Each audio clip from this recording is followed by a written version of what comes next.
Right, well, here we are. We're on the banks of the Lachlan River. We're here with Phil and Denise in the background. Thurston, Celestial Standardbreds. Phil, lovely part of the world here in Forbes, mate.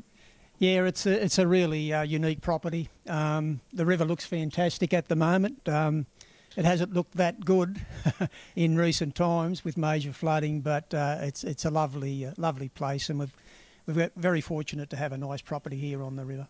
I know we talked about being up here on the decking. Neither of you have had a lot of time to probably enjoy the spoils of this deck the last 6 months. It's been tough for a lot of people in a lot of Australia, but you've had floods. I know you've had an accident yourself where you've been out injured a little bit, but yeah, a lot of your pastures, your lucerne has to be renovated again. So it must be tough when you get to the other side of it. There's still a lot of work to be done. Yeah, we're trying to remain positive about it because, yeah, it was a tough year, 2022. Denise had a serious car accident, and then with the two major floods, and then plus losing the use of my left arm, which is, you know, I still can't use properly. It was a tough year, and it was hard for us from a breeding perspective. You know, we couldn't get our mares bred, and we couldn't get them scanned when we did get them bred, and then yeah, there were a few in the end that we just gave up, and we didn't breed as many that we would have liked to have bred. Yeah. Look at your drafter horses this year. It's not an overnight success. You've been in the horse games, you said, since the late 70s, so over 40 years you've been involved as a buyer and a breeder of horses. The last 10, 12 years, it's become a bigger focus for your program, what you're doing now. You've worked hard to build a really nice band of mares. Yeah, we do work hard, and you know, we have yeah, just a small band of mares, but we try to buy quality mares just off the track with good pedigrees, and yeah, you've got to. You need a crystal ball in this game. You need to be able to sort of think 3 years ahead, because you just don't know what stallions are going to be appealing, but if you want to do well at the commercial sales, you've got to have quality mares, and you've got to be careful about the pedigrees and who you breed them to, what stallions you choose. But yeah, we're pretty happy with the success we've had. First year you've had a trotting yearling in the sale. You've got a lovely filly there, a Majestic Sun. Yeah, first trotting. I bought Rain on Me for Denise as a Christmas present, and then she turned out to be, yeah, very, very nice trotting mare. Denise had a lot of fun with her. She was a bit unlucky not to win a Group 1 race, and now we've got the first trotting yearling that, yeah, that we've put through the sales out of her. Yeah. And another filly, and Always Be Mickey. Again, lovely type. You got that little bit of bling that we're starting to see in the Mickeys this year. She looks like another nice yearling. I love her. Yeah, yeah. Out of Freedom Is has been our yeah, our flagship mare for, you know, the last 4 or 5 years at the sales. You know, her progeny have sold really well for us, and Freedom Is was a top mare herself. And I really like this filly. She actually reminds me of the mother when she was a 2-year-old. Yeah, nice. And again, there's we've got another Always Be Mickey colt. Again, lovely free moving fellow, real athlete.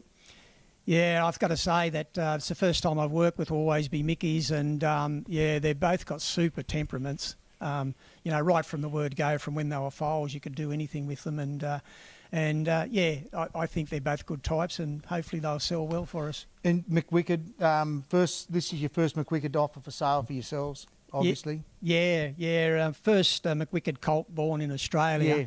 Yeah. And he's a really super nice sized horse, good temperament, lovely conformation, good colour. People like black horses. He looks the part, and he does look like he's a racehorse in the future. Look, to finish up on the horses you've got for sale, like, you don't want to put all your eggs in one basket, but you've got 2 Betters Delight colts to go through this year, one early and one late.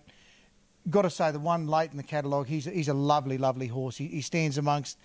Paul and I have been through Victoria, Queensland and New South Wales. He's up amongst the ones that people have got to make the effort to go and have a look at. Yeah, well, I'd love people to come and have a look at him. I think I said to you earlier on that, you know, we don't keep colts, but from the time he was a foal, if ever I was going to keep a colt, he would have been the one that I would keep. And but we breed to sell. And, yeah, he's just got that little bit of extra size about him, but he's not overly big. I think he's got in a way, a typical Betters look. But he's a strong muscular looking horse, yeah. And Nice a good colt. mare family. The page roots well too, which when you can balance up a page and the athlete in front of you, it's one, like I say, come and have a look at the horses. There's no better place than seeing them at home. These horses haven't come into prep until just now. You're just starting to bring them up for sale. So we've seen them today in their natural environment. And for those people that look about the run through New South Wales, it's a great breeding area from Bathurst through to Parkes, Forbes, Young, and down through to the Riverina to Wagga. You can get around a lot of horses in probably the best part of a day. Yeah, I don't know why more people don't do it. It's, people are welcome to come here at any time. It's just a phone call and, we'd welcome them. And it certainly does make a big difference if they can see them in their natural environment. I know the Betters colt we sold last year, the guy that bought him came to see him here in the flesh and bought him out of Sydney. And he actually didn't present himself as well as he should have done in Sydney, and I think, it paid off coming to have a look at him here because he was a completely different colt here when he was in his home environment. Well, you've got to say it's a family business. You guys do the work yourselves. Obviously, it's not the biggest draft, but you've got an outstanding mare pedigree line with all these yearlings coming through. You're only, 2 hours from Bathurst, so people know their way to Bathurst. It's only another couple of hours in the car and you're right here. And you could get, like we say, to Parkes, Young within an hour and a half, 2 hours as well. So it's really quite central. And the Celestial brand, like I say, you've stood up against the all of the other studs and stables over the last few years, and you've got a lovely draft that we're privileged to be able to offer on behalf of the Celestial Standardbreds this year. Yeah, thanks very much, Mark. Yeah, we're looking forward to the sale. And yes, of course, it's our first time we've sold through Nutrien. And, we've seen what you guys do. We know you're very professional about it. And we know that you're going to get a good result for us. And, yeah, we're really looking forward to the sale. Well, like we say, parade will be on the Friday, which will be the 3rd of March. We've got the Miracle Mile in Menangle on the Saturday the 4th, and we'll sell from 11 a.m. on Sunday the 5th of March in Sydney at Riverside Stables, the Inglis Complex.